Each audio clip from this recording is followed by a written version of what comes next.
All right, welcome back. We're still on Tragedy and Hope. Page 281, the Versailles System and Return to Normalcy. All right, it's like the second paragraph, man. The disarmament provisions of the peace treaties were much easier to draw up than to enforce. It was clearly understood that the disarmament of the defeated powers was but the first step towards the general disarmament of the victor nations as well. In the case of the Germans, this connection was explicitly made in the treaty so that it was necessary, in order to keep German legally disarmed, for the other signers of the treaty to work constantly towards general disarmament after 1919, lest the Germans claim that they were no longer bound to remain disarmed.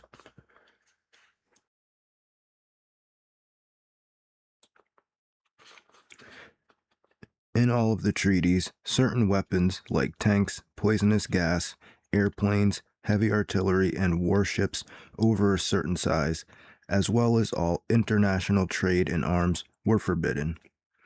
Germany was allowed a small navy, fixed in number and size of vessel, while Austria, Hungary, and Bulgaria were allowed no navy worthy of a name. Each army was restricted in size, Germany to 100,000 men, Austria to 30,000, Hungary to 35,000, and Bulgaria 20,000. Moreover, these men had to be volunteers on a 12-year enlistment, and all compulsory military training, general staffs, or mobilization plans were forbidden. These training provisions were a mistake, forced through by the Anglo-Americans over the vigorous protest of the French. The Anglo-Americans regarded compulsory military training as militaristic. The French considered it the natural concomitant of universal manhood suffrage and had no objections to its use in Germany, since it would provide only a large number of poorly trained men. They did, however, object to the 12-year enlistment favored by the British, since this would provide Germany with a large number of highly trained men who could be used as officers in any revived German military. On this, as in so many issues where the French were overruled by the Anglo-Americans, time was to prove that the French position was correct. The reparations provisions of the treaties caused some of the most violent arguments at the peace conference and were a prolific source of controversy for more than a dozen years after the conference ended. The efforts of Americans to establish some rational basis for reparations, either by an engineering survey of the actual damage to be repaired, or an economic survey of Germany's capacity to pay reparations, were shunted aside, largely because of French objections. At the same time, American efforts to restrict reparations to war damages and not allow them to be extended to cover the much larger total cost of war were blocked by the British, who would have obtained much less under damages than under costs. By proving to the French that German capacity to pay was, in fact, limited, and that the French would get a much larger fraction of Germany's payments under damages than under costs, the Americans were able to cut down on the British demands, although the South African delegate, General Smuts, was able to get military pensions inserted as one of the categories for which Germany had to pay. The French were torn between a desire to obtain as large a fraction as possible of Germany's payments and a desire to pile on Germany such a crushing burden of indebtedness that Germany would be ruined beyond the point where it could threaten French security again. The British delegation was sharply divided. The chief British financial delegates, Lord Conliffe and Sumner, were so astronomically unrealistic in their estimates of Germany's ability to pay that they were called the Heavenly Twins, while many younger members of the delegation, led by John Maynard Keynes, either saw important economic limits on Germany's ability to pay or felt that a policy of fellowship and fraternity should incline Britain towards a low estimate of Germany's obligations. Feeling was so high on this issue that it proved impossible to set an exact figure for Germany's reparations in the treaty itself. Instead, a compromise, originally suggested by the American John Foster Dulles, was adopted. By this, Germany was forced to admit an unlimited theoretical obligation to pay, but was actually bound to pay for only a limited list of 10 categories of obligations. The former admission had gone down in history as the War Guilt Clause, Article 231 of the treaty. By it, Germany accepted the responsibility of Germany and her allies for causing all the loss and damages to which the Allied and associated governments and their nationals have been subjected as a consequence of the war imposed upon them by the aggression of Germany and her allies. The following clause, Article 232, was concerned with the reparations obligations, listing 10 categories of damages, of which the 10th concerned with pensions, and inserted by General Smuts, represented a liability larger than the aggregate of the preceding 9 categories together. Since a considerable period was needed for the Reparations Commission to discover the value of these categories, the Germans were required to begin immediate delivery to the victors of large quantities of property, chiefly coal and timber. Only in May 1921 was the full reparations obligations presented to the Germans, amounting to 132,000 million gold marks, about $32.5 billion. This bill was accepted by Germany under pressure of a 6-day ultimatum which threatened to occupy the Ruhr Valley. The reparations clauses of the other treaties were of little significance. Austria was unable to pay any reparations because of the weakened economic condition of that stump of the Habsburg Empire. Bulgaria and Hungary paid only small fractions of their obligations before all reparations were wiped out in the financial debacle of 1931 to 1932. Treaties made at Paris had no enforcement provisions worthy of the name except for the highly inadequate Rhineland clauses, which we have already mentioned. It is quite clear that the defeated powers could not be made to fulfill the provisions of these treaties only if the coalition which had won the war were to continue to work as a unit. This did not occur. The United States felt the coalition as a result of the Republican victory over Wilson in the congressional elections of 1918 and the presidential election of 1920.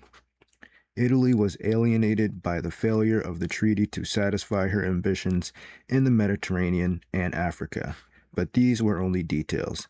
If the Anglo-French Entente had been maintained, the treaties could have been enforced without either United States or Italy. It was not maintained. Britain and France saw the world from points of view so different that it was almost impossible to believe that they were looking at the same world. The reason for this was simple, although it had many complex consequences and implications. Britain after 1918 felt secure, while France felt completely insecure in the face of Germany. As a consequence of the war, even before the Treaty of Versailles was signed, Britain had obtained all her chief ambitions in respect to Germany. The German navy was at the bottom of the Scapa flow, scuttled by the Germans themselves. The German merchant fleet was scattered, captured, and destroyed. The German colonial rivalry was ended and its areas occupied. The German commercial rivalry was crippled by the loss of its patents and industrial techniques, the destruction of all its commercial outlets and banking connections throughout the world, and the loss of its rapidly growing pre-war markets. Britain had obtained these aims by December 1918 and needed no treaty to retain them. France, on the other hand, had not obtained the one thing it wanted: security. In population and industrial strength, Germany was far stronger than France, and still growing. It was evident that France had been able to defeat Germany only by a narrow margin in 1914 to 1918, and only because of the help of Britain, Russia, Italy, Belgium, and the United States. France had no guarantee that all these or even any of them would be at its side in any future war with Germany. In fact, it was quite clear that Russia and Italy would not be at its side. The refusal of the United States and Britain to give any guarantee to France against German aggression made it dubious that they would be ready to help either. Even if they were prepared to come to the rescue ultimately, there was no guarantee that France would be able to withstand the initial German assault in any future war, as she withstood, by the barest margin, the assault of 1914. Even if it could be withstood, and if Britain ultimately came to the rescue, France would have to fight once again, as in the period 1914 to 1918, with the richest portion of France under enemy military occupation. In such circumstances, what guarantee would there be even of ultimate success? Doubts of this kind gave France a feeling of insecurity which practically became psychosis, especially as France found its efforts to increase its security blocked at every turn by Britain. It seemed to France that the Treaty of Versailles, which had given Britain everything it could want from Germany, did not give France the one thing it wanted. As a result, it proved impossible to obtain any solution to the two other chief problems of international politics in the period of 1919 to 1929. To these three problems of security, disarmament, and reparations we now turn.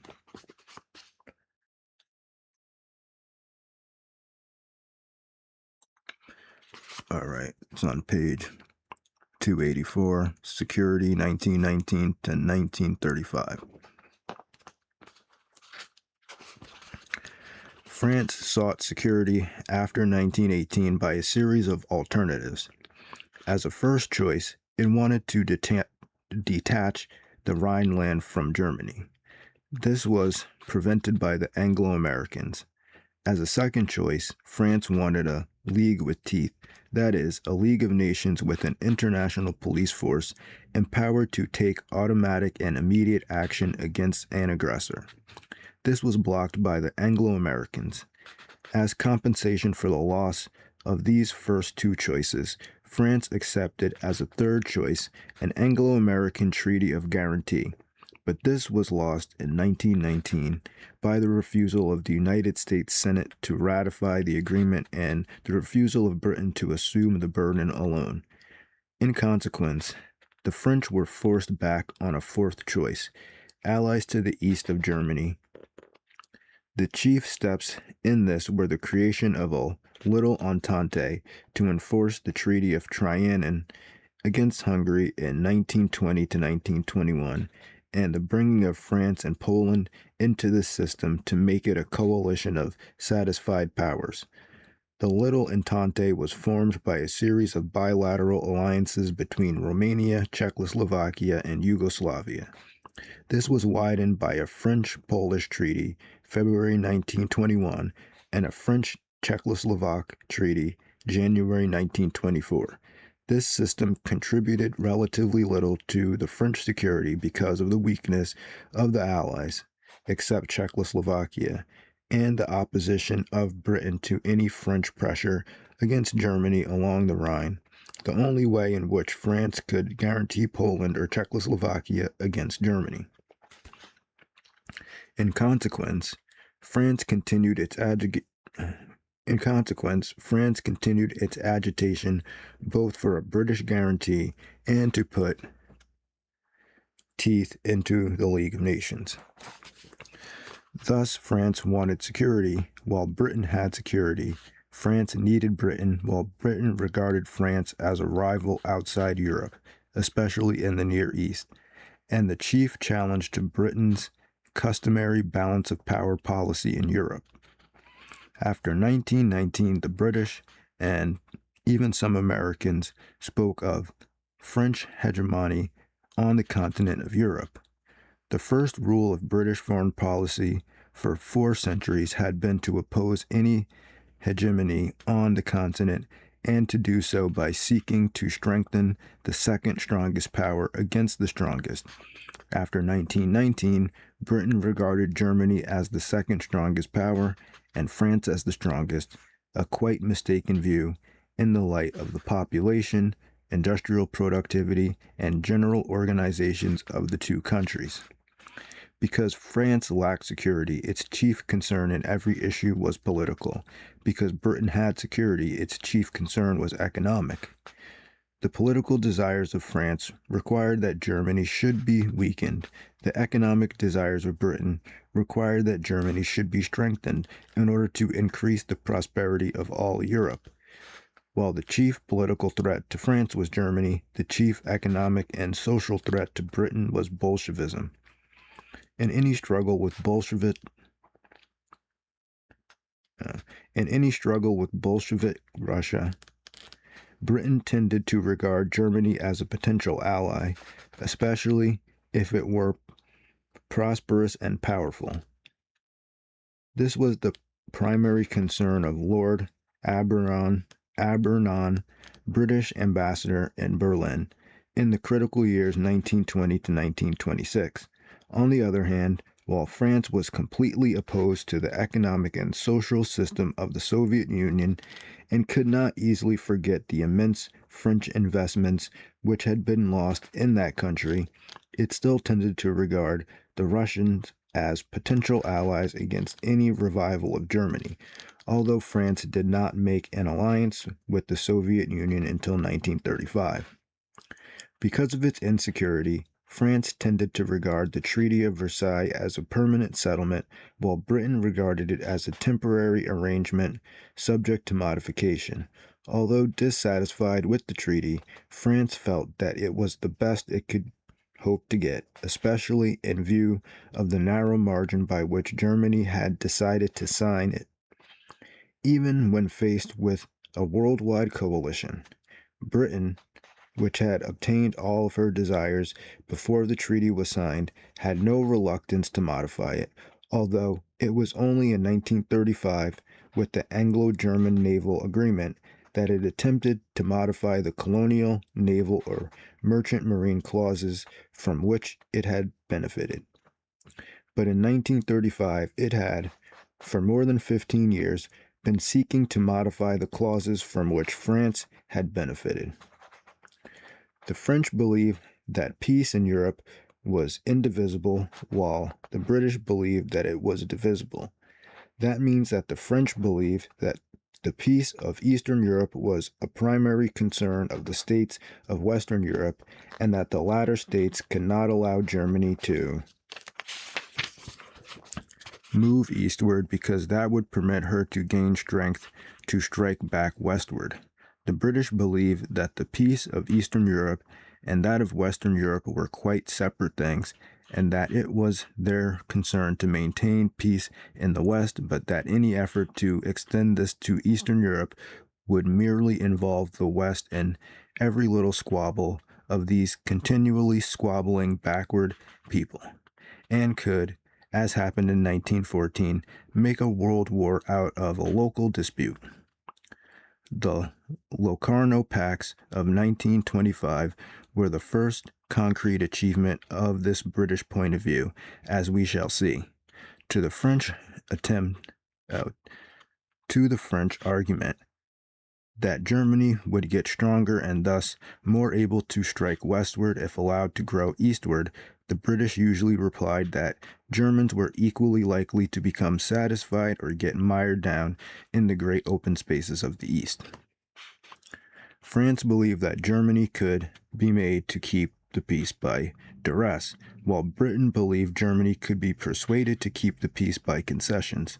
The French, especially the political right in France, could see no difference between the Germans of the Empire and the Germans of the Weimar Republic. Scratch a German and you will find a Hun, they said. The British, especially the political left, regarded the Germans of the Weimar Republic as totally different from the Germans of the Empire. Purified by the suffering and freed from the tyranny of the imperial autocracy, they were prepared to clasp these new Germans to their hearts and to make any concessions to encourage them to proceed on the path of democracy and liberalism. When the British began to talk in this fashion, appealing to high principles of international cooperation and conciliation, the French tended to regard them as hypocrites, pointing out that the British appeal to principles did not appear until British interest had been satisfied and until these principles could not be used as obstacles to the satisfaction of French interest. The British tended to reply to the French remarks about the dangers of English hypocrisy with a few remarks of their own about the dangers of French militarism. In this sad fashion, the core of the coalition, which had beaten Germany, dissolved in a confusion of misunderstanding and recriminations. This contrast between the French and British attitudes on foreign policy is an oversimplification of both. About 1935, there appeared a considerable change in both countries, and long before that date, there were differences between different groups within each country. In both Britain and France, before 1935, there was a difference of opinion in international politics which followed general political outlooks and even class lines rather closely. In Britain, persons who were of the left tended to believe in revision of the Treaty of Versailles in favor of Germany, collective security, general disarmament, and friendship with the Soviet Union. In the same period, the right were impatient with policies based on humanitarianism, idealism, or friendship for the Soviet Union, but wanted to pursue a policy of national interest, by which they meant emphasis on strengthening the empire,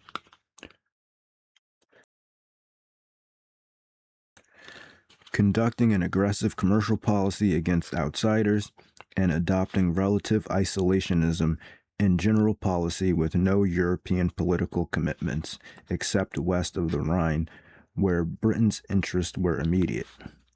The group of the left were in office in Britain for only about 2 years in the 20 years 1919 to 1939, and then only as a minority government 1924-1929 to 1931.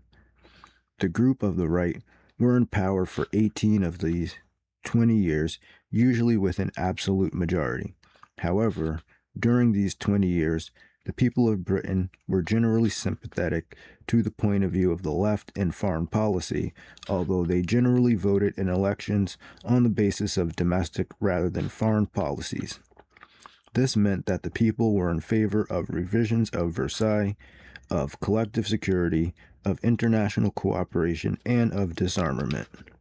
Knowing this, the British governments of the right began to follow a double policy, a public policy in which they spoke loudly in support of what we have called the foreign policy of the left, and a secret policy in which they acted in support of what we have called the foreign policy of the right. That sounds familiar. Thus, the stated policy of the government and the policy of the British people were based on support of the League of Nations, of international cooperation, and of disarmament. Yet the real policy was quite different. Lord Curzon, who was Foreign Secretary for 4 years, 1919 to 1923, called the League of Nations a good joke. Britain rejected every effort of France and Czechoslovakia to strengthen the system of collective security, while openly supporting naval disarmament conference at Geneva. 1927, and the World Disarmament Conference, 1926 to 1935.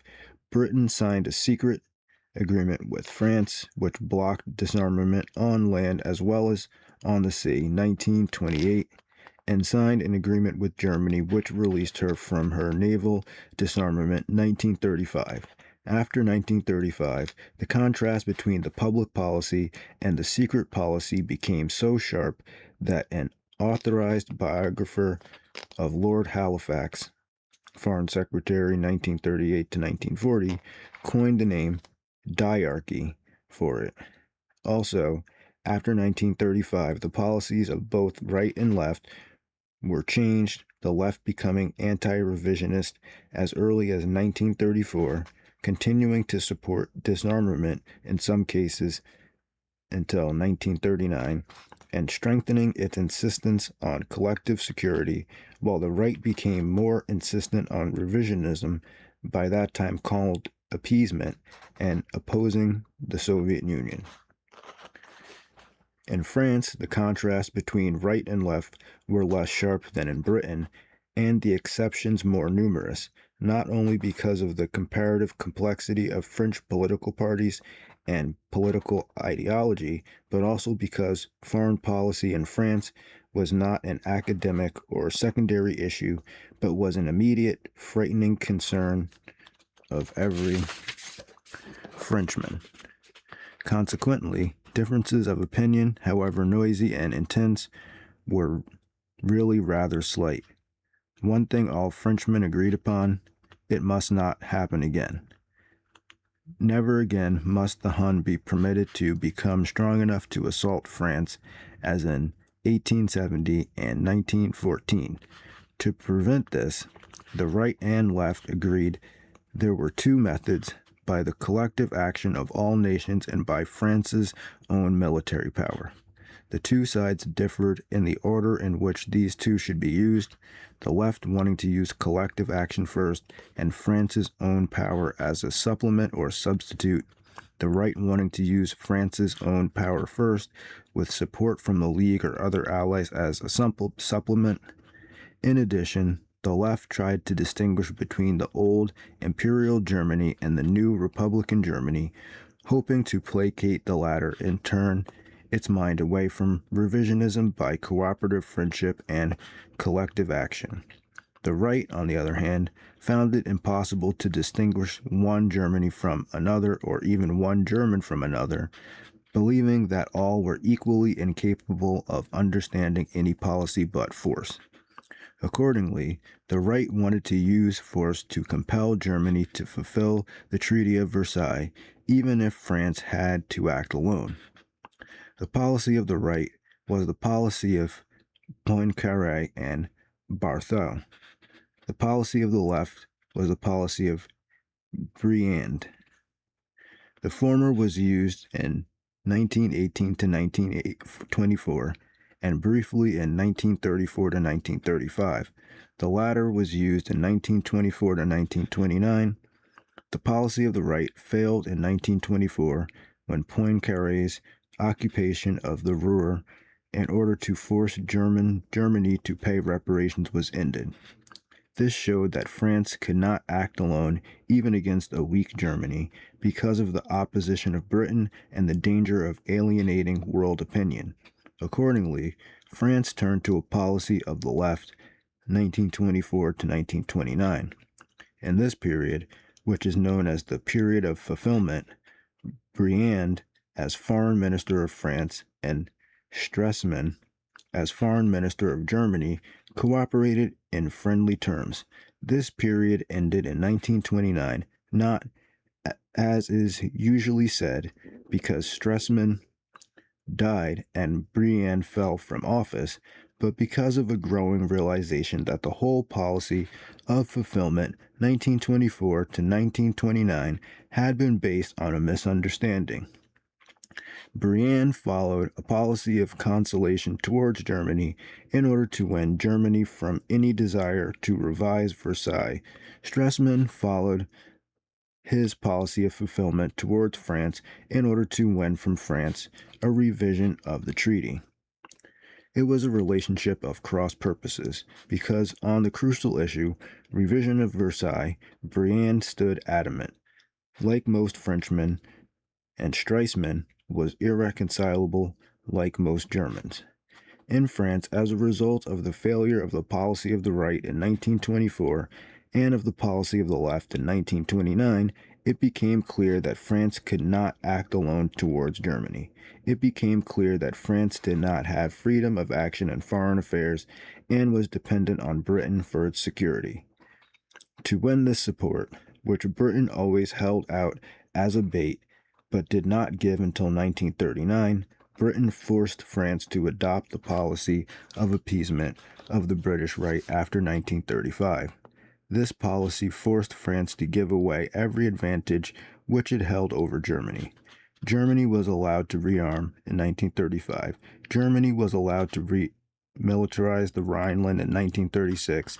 Italy was alienated in 1935. France lost its last secure land frontier in Spain 1936 to 1939. France lost all her allies to the east of Germany, including her one strong ally, Czechoslovakia in 1938 to 1939.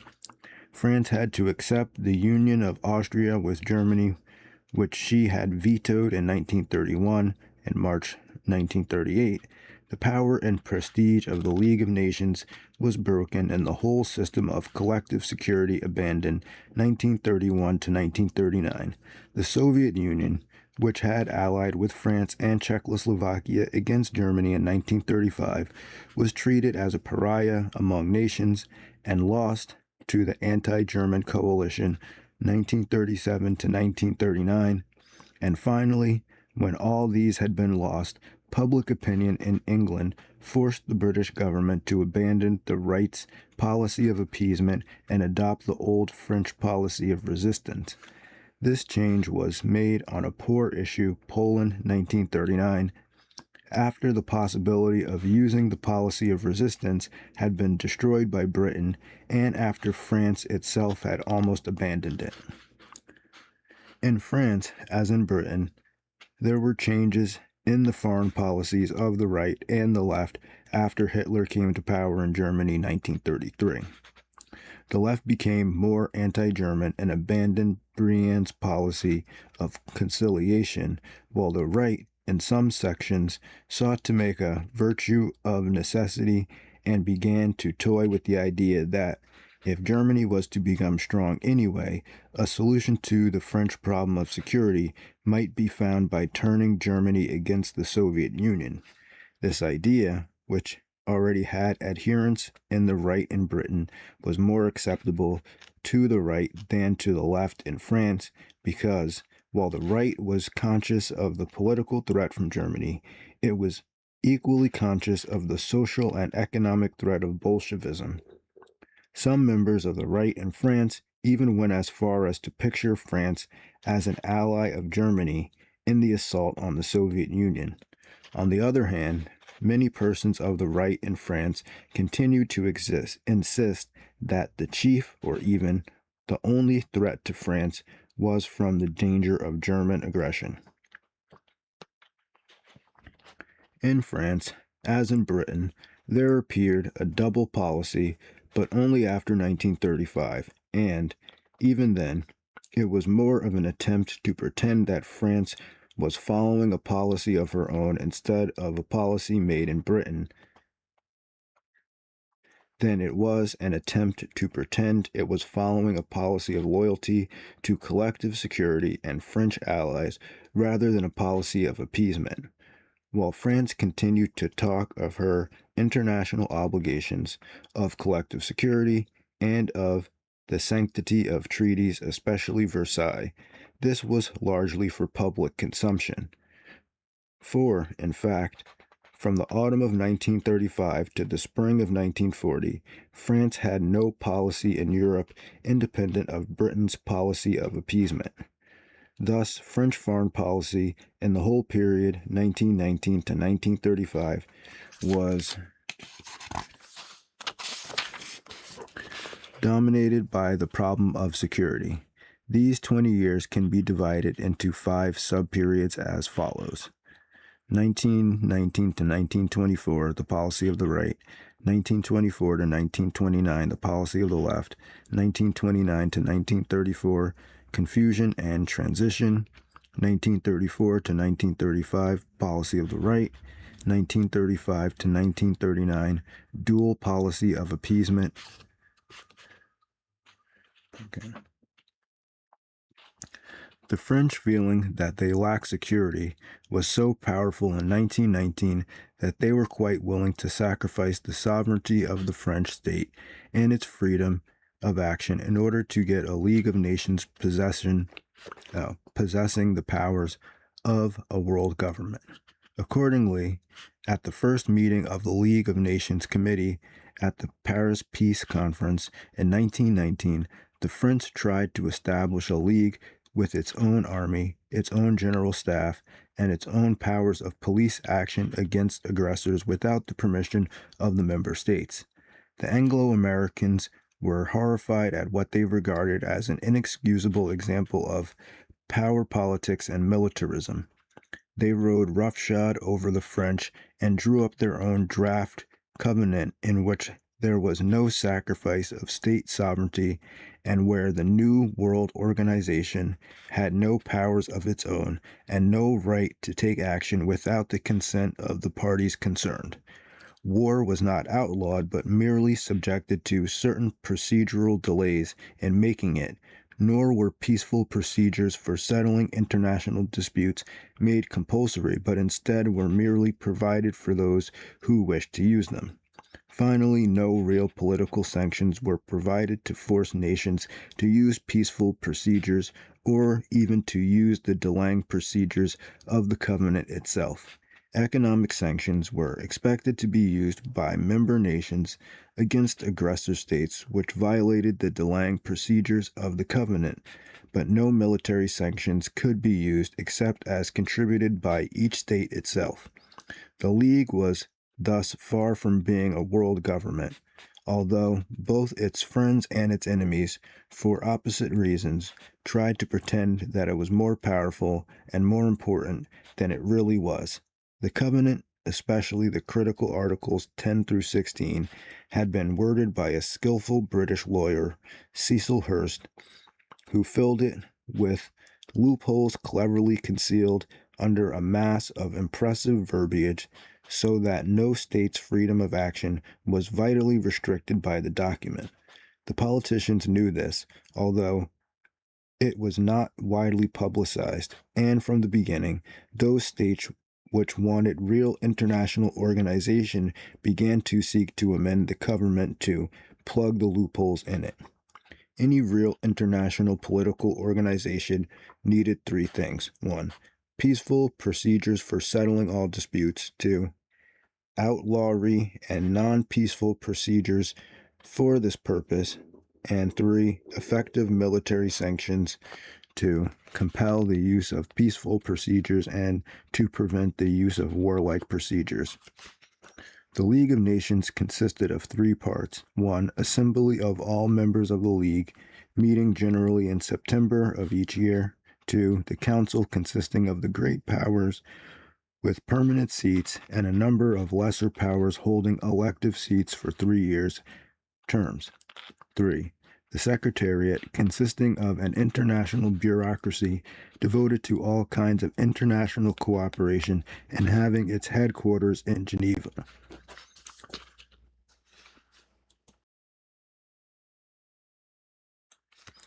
The Assembly, in spite of its large numbers and its infrequent meetings, proved to be a lively and valuable institution, full of hard-working and ingenious members, especially from the secondary powers like Spain, Greece, and Czechoslovakia. The Council was less effective, was dominated by the great powers, and spent much of its time trying to prevent action without being too obvious about it. Originally, it consisted of 4 permanent and 4 non-permanent members. The former including Britain, France, Italy, and Japan. Germany was added in 1926. Japan and Germany withdrew in 1933. The Soviet Union was admitted in 1934 and was expelled in 1939 after its attack on Finland. Since the number of non-permanent members was increased during this period, the council ended up in 1940 with 2 permanent members and 11 non-permanent members. The Secretariat was slowly built up and by 1938 consisted of more than 800 persons from 52 countries. Most of these were idealistically devoted to the principles of international cooperation and displayed considerable ability and amazing loyalty during the brief existence of the League. They were concerned with every type of international activity, including disarmament, child welfare, education, the drug traffic, slavery, refugees, minorities, the codification of international law, the protection of wildlife and natural resources, cultural cooperation, and many others. It sounds like the UN to me. It sounds like Agenda 2030, basically. Attached to the League were a number of dependent organizations. 2. The Permanent Court of International Justice and the International Labor Office were semi-autonomous. Others included the Economic Financial Organization, the Organization for Communications and Transit, the International Health Organization with offices in Paris, and the Intellectual Cooperation Organization with branches in Paris, Geneva, and Rome. Many efforts were made, chiefly by France and Czechoslovakia, to plug the gaps in the covenant. The chief of these were the Draft Treaty of Mutual Assistance 1923, the Geneva Protocol 1924, the Locarno Pax 1925. The draft treaty bound its signers to renounce aggressive war as an international crime and to bring military assistance to any signer the Council of the League designated to be the victim of aggression. This project was destroyed in 1924 by the veto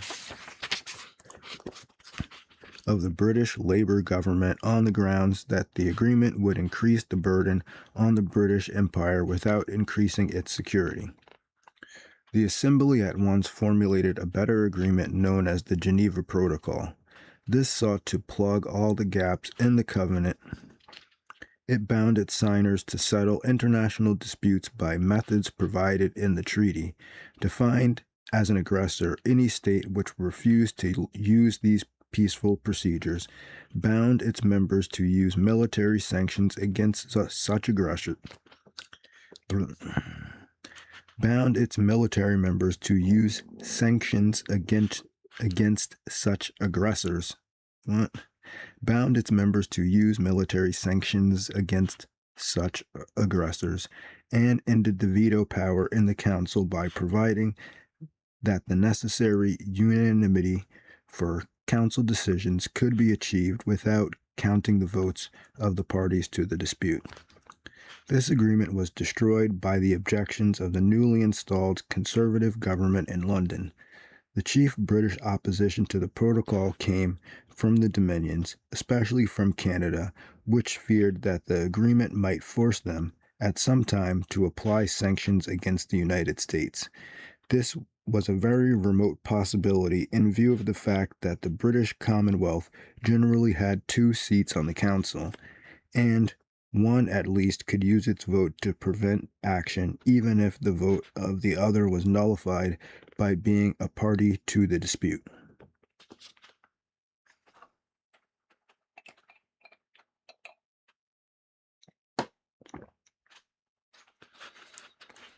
The fact that both the draft treaty and the Geneva Protocol had been destroyed by Britain led to an adverse public opinion throughout the world.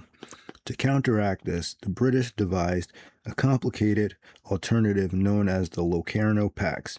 Conceived in the same London circles that had been opposing France, supporting Germany, and sabotaging the League, the Locarno Pax were the result of a complex international intrigue in which General Smuts played a chief role.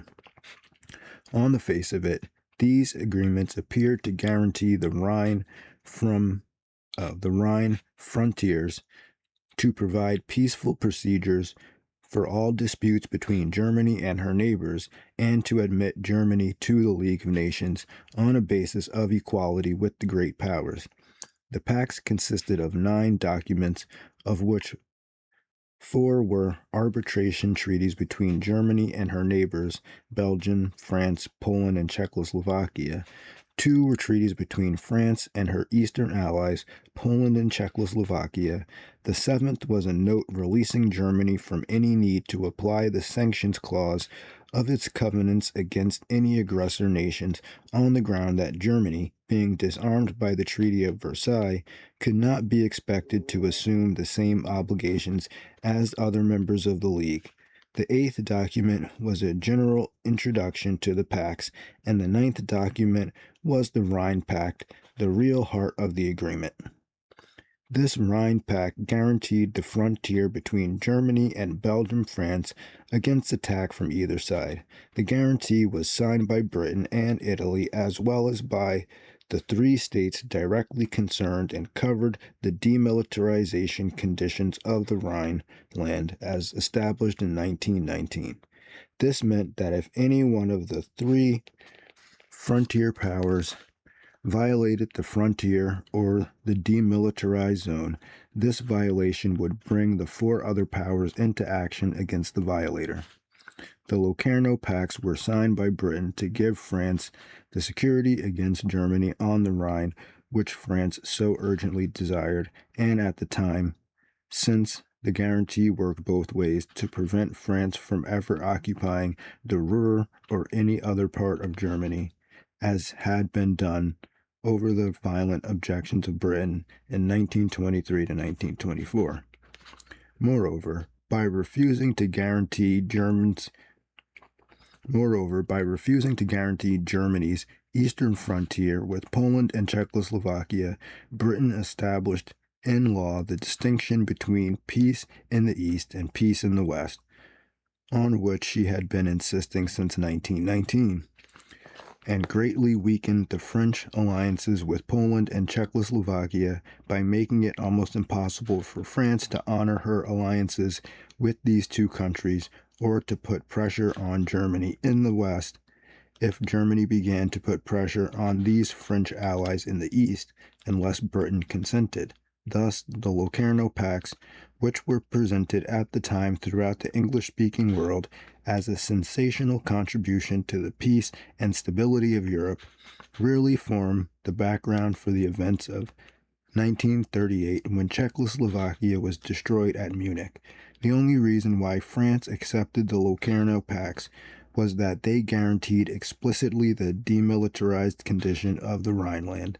So long as this condition continued, France held a complete veto over any movement of Germany, either east or west, because Germany's chief industrial districts in the Ruhr were unprotected. Unfortunately, as we have indicated, when the guarantee of Locarno became due in March 1936, Britain dishonored its agreement. The Rhine was remilitarized, and the way was open for Germany to move eastward.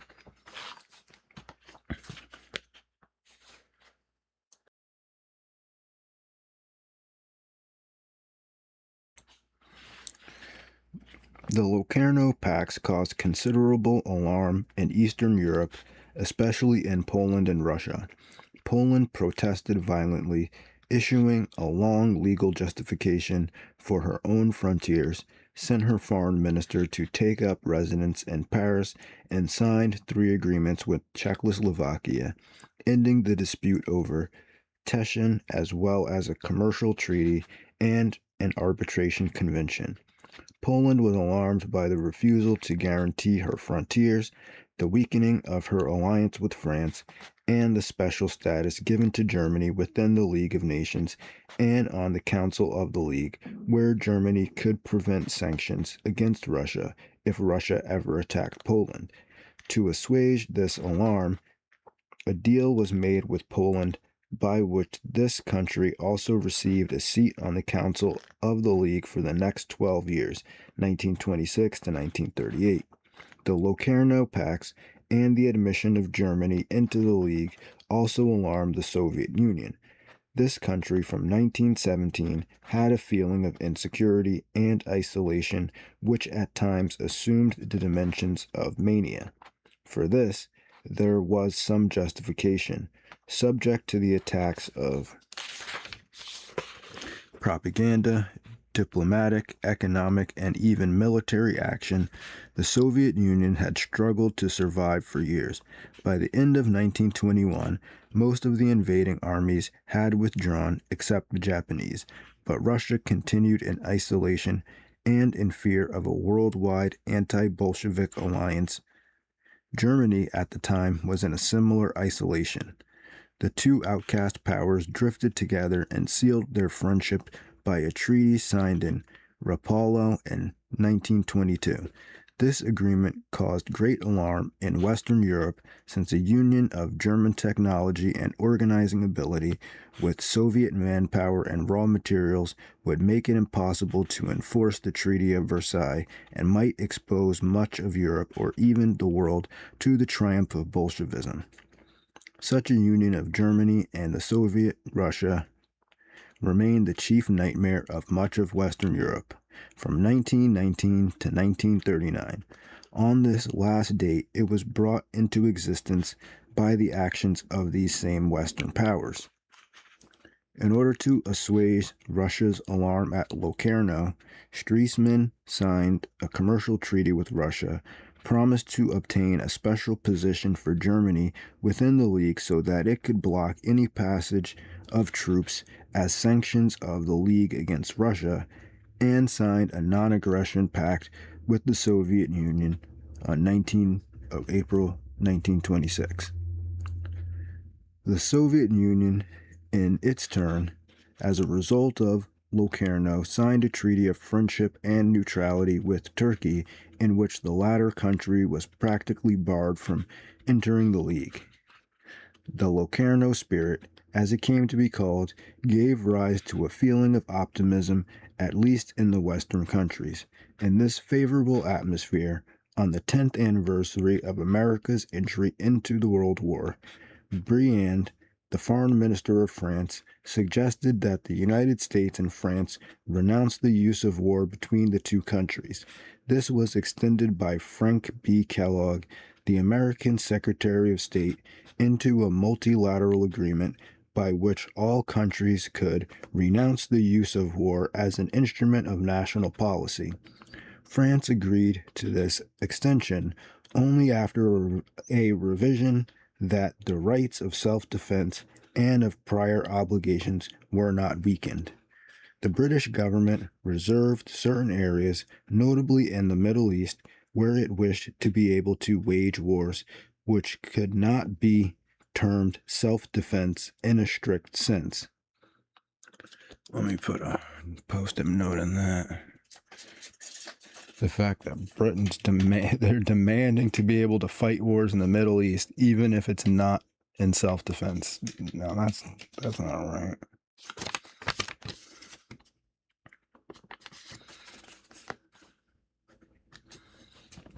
That's on page 294.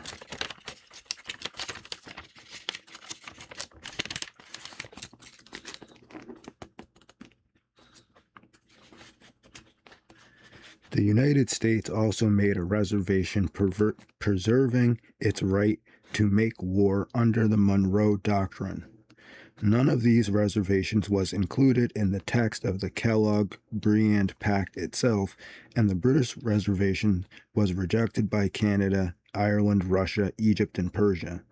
The net result was that only aggressive war was renounced. The Kellogg-Briand Pact of 1928 was a weak and rather hypocritical document and advanced further towards the destruction of international law as it had existed in 1900.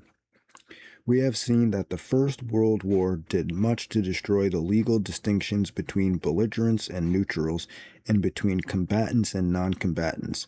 The Kellogg-Briand Pact took one of the first steps towards destroying the legal distinction between war and peace, since the powers, having renounced the use of war, began to wage wars without declaring them, as was done by Japan and China in 1937, by Italy and Spain in 1936 to 1939, and by everyone in Korea in 1950.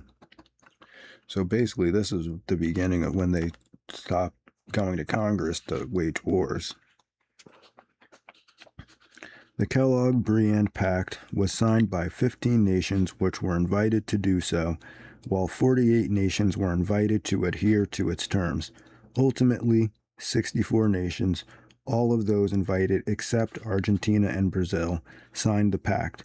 The Soviet Union was not invited to sign, but only to adhere. It was, however, so enthusiastic about the pact that it was the first country of either group to ratify, and when several months passed with no ratifications by the original signers, it attempted to put the terms of the pact into effect in Eastern Europe by a separate agreement, known as the Litvinov Protocol, after the Soviet foreign minister. This agreement was signed by 9 countries: Russia, Poland, Latvia, Estonia, Romania, Lithuania, Turkey, Danzig, and Persia, but not by Finland, which refused. Although Poland had no diplomatic relations with Lithuania and the Soviet Union had none with Romania. The Litvinov Protocol was one of the first concrete evidences of a shift in Soviet foreign policy, which occurred about 1927 to 1928. Previously, Russia had refused to cooperate with any system of collective security or disarmament on the grounds that these were just capitalistic tricks. It had regarded foreign relations as a kind of jungle competition and had no directed It had regarded foreign relations as a kind of jungle competition and had directed its own foreign policy towards efforts to foment domestic disturbances and revolutions in other countries of the world.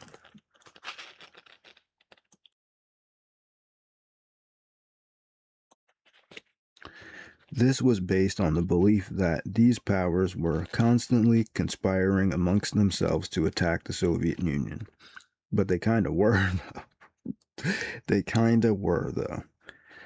To the Russians, international revolutions within these countries seemed a kind of self-defense, while the animosity of these countries seemed to them to be a defense against the Soviet plans for world revolution. In 1927, there came a shift in Soviet policy. World revolution was replaced by a policy of communism in a single country and a growing support for collective security. This new policy continued for more than a decade and was based on the belief that communism in a single country could best be secured within a system of collective security. Emphasis on this last point increased after Hitler came to power in Germany in 1933 and reached its peak in the so-called Popular Front movement of 1935 to 1937. The Kellogg Pact gave rise to a proliferation of efforts to establish peaceful methods for settling international disputes. A general act for the pacific settlement of international disputes was accepted by 23 states and came into force in August 1929. About 100 bilateral agreements for the same purpose were signed in 5 years, 1924 to 1929, compared to a dozen or so in the 5 years 1919 to 1924.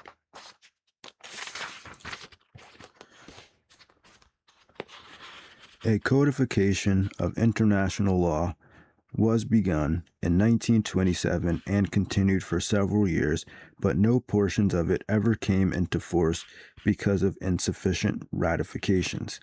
The outlawry of war and the establishment of peaceful procedures for settling disputes were relatively meaningless unless some sanctions could be established to compel the use of peaceful methods.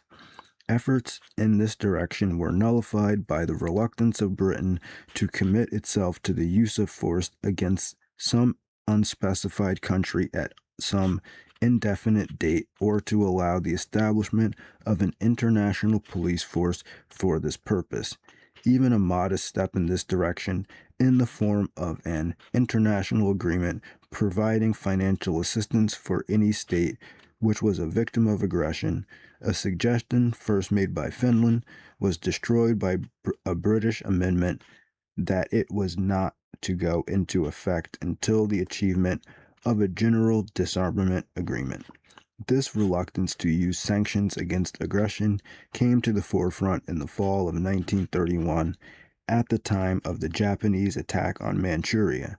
As a result of the peace structure based on Versailles, which had been extended by so many well-intended, if usually misdirected efforts for 12 years, began a process of disintegration which destroyed it completely in 8 years, 1931 to 1939. All right, the next section is disarmament, 1919 to 1935, and I'm on page 296. I think I'm just going to stop reading that because it's a whole nother chapter. Yeah, that's a long chapter. All right, so that's the next section. We can kind of see that there's a lot of this double dealing stuff going on, even back then, where there's basically like a propaganda level where they're telling the public, oh, we're totally for peace. We don't want to start a war. We don't want to go to war. We love peace. We love prosperity. And then in the background, they're like, oh, it's time for war. How many bombs do you have? Do you have enough bombs? I have bombs. How many bombs do you have? Are you ready to drop the bomb? Like, this is literally what's going on. And then they're in the background, like, oh, yeah, we're going to blow up every country that's not us. And they're like, oh, really? Yeah. They're like, you could sign this peace treaty and we'll promise to blow you up last.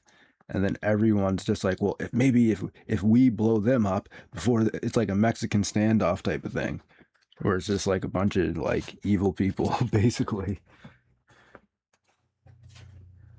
I mean, I get the self-defense stuff, but you can say a lot of this stuff is not self-defense, including the part where Britain said specifically that they wanted to be able to wage war in the Middle East for non-self-defense purposes, right? So it's like you can't blame people. It's like, yeah, people want self-defense, but then once we're the aggressor, it kind of looks bad. So that's that for today. I'm going to get out of here for now. Thanks for watching the video if you did. If not, you probably won't hear this part anyway. So I'll be back later. Until then, have a good day and peace.